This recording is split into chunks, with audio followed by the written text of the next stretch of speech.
Fala pessoal, tudo bem? Sejam bem-vindos ao nosso canal. É sempre um prazer e uma honra contar com a sua audiência. E você deve ter acompanhado aí que o chefe do Executivo Nacional está lá no Dragão do Oriente e eles fecharam mais de 10, na verdade 15 acordos aí entre o Brasil e o governo lá do Dragão.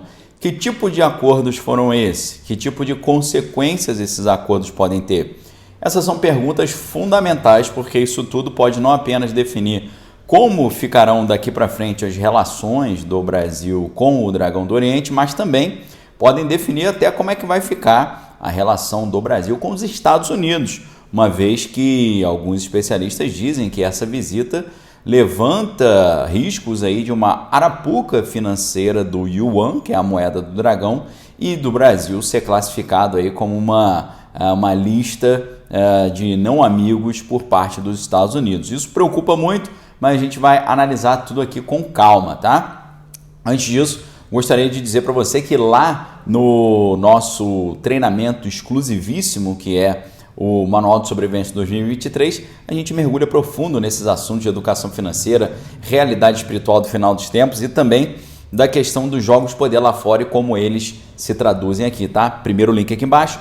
No segundo link aí você tem também o meu livro, que é o Mínimo sobre o Manifesto Comunista, que é um livro fundamental que você precisa conhecer, porque tudo que a gente está vivendo hoje é meramente uma aplicação prática do que já estava escrito no Manual de Marx desde 1848. Links aqui embaixo, vem estudar conosco. No Manual de Sobrevivência 2023 você vai fazer uma inscrição, vai estudar o ano inteiro com a gente, tá? Vale a pena. Então vamos lá. Quais são essas 15 ou esses 15 acordos envolvendo os dois governos, o nosso e o do Dragão, tá? Primeiro, tivemos ali um memorando de entendimento de um grupo de trabalho para facilitar o comércio entre o Ministério das Relações Exteriores e o Ministério do Desenvolvimento brasileiros e o Ministério do Comércio lá do Dragão. Depois você tem ali um protocolo complementar sobre desenvolvimento conjunto do CBERS 6, tá? Então, o que significa isso? Parceria de ciência e tecnologia do espaço entre os dois governos. Terceiro lugar, um memorando de entendimento de cooperação em pesquisa e inovação entre o nosso Ministério da Tecnologia e o Ministério da Tecnologia deles. Depois, um memorando de entendimento do Ministério da Ciência, nosso, com o Ministério também da Indústria e Tecnologia deles, para o desenvolvimento de tecnologias de informação e comunicação. Quinto lugar, memorando de entendimento do Ministério ali e tal, promoção de investimento e cooperação industrial. Tivemos também ali um memorando de fortalecimento da cooperação e investimento na economia digital e também um acordo ali entre o Ministério da Fazenda brasileiro, o Ministério deles, uma cooperação em informação e comunicações entre os dois países, acordo de coprodução televisiva entre ambos, memorando de entendimento entre o grupo de mídia deles e a nossa Secretaria de Relações Institucionais, acordo de cooperação com a agência de notícias deles, com a EBC, que é a empresa Brasil de Comunicação, acordo também do Ministério de Desenvolvimento e Assistência Social, nosso com o deles na cooperação do desenvolvimento social e rural e na luta contra a fome e a escassez, tá? Cooperação espacial entre 2023 e 2032 entre ambos os países, plano de trabalho em acordo entre os dois países de certificação eletrônica para produtos de origem animal e por fim, número 15, um protocolo entre o Ministério da Agricultura e Pecuária nosso e o deles também sobre requisitos sanitários e relacionados à proteína animal processada, ok? Então, assim, vários acordos importantes, não só acordos entre os dois países, entre os dois estados, mas acordos entre empresas, né? Tem empresa de logística aí fazendo viabilidade para energia renovável, tem aquisição de caminhões elétricos lá do Dragão, tem parceria também para utilizar uma estrutura de distribuição de comida também lá, parceria entre produtores de comida aqui no Brasil com o Banco do Dragão para concessão de crédito, parceria entre o Banco do Brasil e o banco deles lá, várias parcerias aí, tá? O que o pessoal diz isso? Obviamente, além disso, talvez um dos acordos mais importantes seja o acordo que eles assinaram para viabilizar comércio entre eles, entre a nossa moeda, o real, e a moeda deles, que é o yuan. A expectativa desse acordo é reduzir os custos, excluindo o dólar das operações, além de promover também o comércio bilateral e facilitar os investimentos deles por aqui. Mas alguns especialistas estão dizendo que essa visita, com esses acordos, com essas medidas, levantam riscos de uma arapuca financeira da moeda deles, que é o yuan, e de uma bandeira vermelha para os Estados Unidos, tá?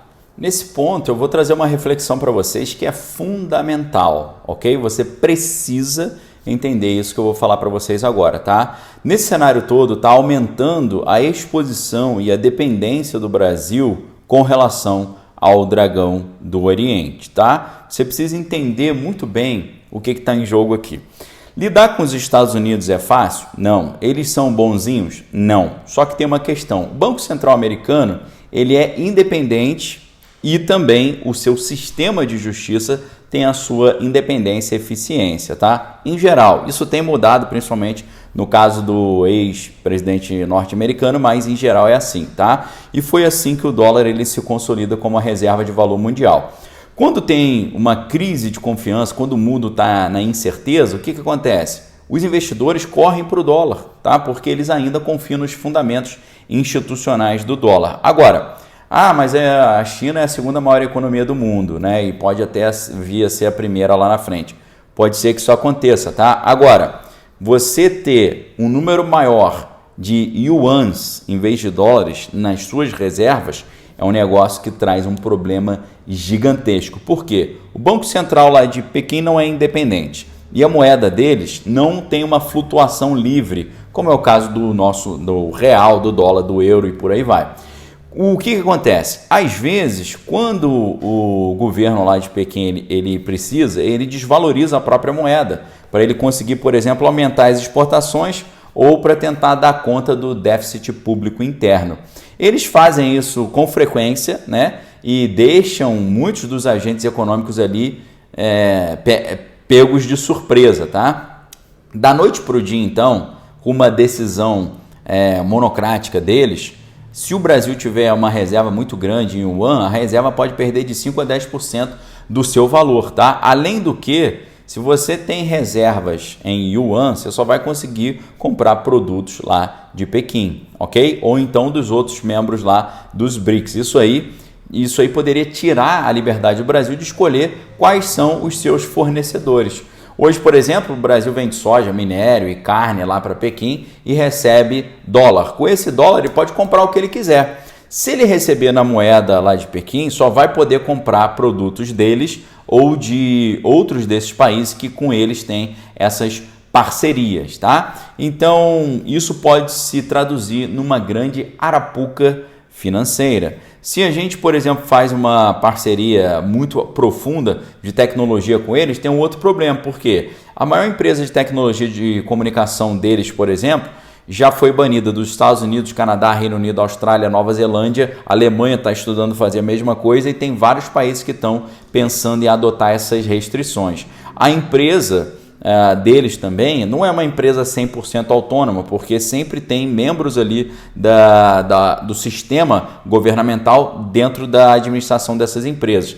Então, tem um outro problema, porque os Estados Unidos eles estão limitando o acesso dessas empresas de Pequim a componentes indispensáveis para o seu funcionamento, como os semicondutores, que a gente conhece como chips, né? Então, o que acontece? Pode ter um problema aí na cadeia dos valores desses produtos, porque isso aí pode encontrar um cenário de falta de componentes, né? Não foi por outro motivo que o lucro líquido dessa empresa caiu quase 70% no ano passado. Sem falar que alguns analistas, como Evan Medeiros, que é da Georgetown University, e ele também foi o principal assessor da Casa Branca sobre Ásia-Pacífico na gestão Obama, ele disse que essa visita do executivo nacional à empresa de tecnologia lá de Pequim ergue ali uma bandeira vermelha para os Estados Unidos, porque isso aí soa como uma provocação, e ele falou que se o Brasil pega empréstimos e se alia completamente ao dragão, ele pode ter uma dependência assimétrica com relação a eles, né? Então é um negócio que pode terminar de forma muito estranha. Você pode falar, mas lidar com os Estados Unidos também é muito difícil, eles são muito durões. São muito durões, são complicados, são duros, né, na maneira como eles lidam com os seus parceiros, mas pelo menos ali você tem um Banco Central independente e você tem um sistema que tem uma certa transparência. No outro caso, já é um limbo total, tá? O que você achou disso? Deixe sua opinião aqui embaixo nos comentários. Forte abraço, fique com Deus, amém, todas as coisas tem que é bom. Fica o convite para você estar conosco no Manual de Sobrevivência 2023, primeiro link aqui embaixo. Vai fazer a inscrição uma vez, vai estudar um ano inteiro com a gente. E além disso, fica o convite para você adquirir o meu novo livro, O Mínimo sobre o Manifesto Comunista, um livro indispensável. Esse livro é uma lente para você conseguir enxergar o mundo ao seu redor, porque tudo que está acontecendo hoje é meramente o cumprimento daquilo que está escrito nesse livro, tá bom? Um abraço para vocês, fiquem com Deus, examine todas as coisas que tem que é bom. Valeu!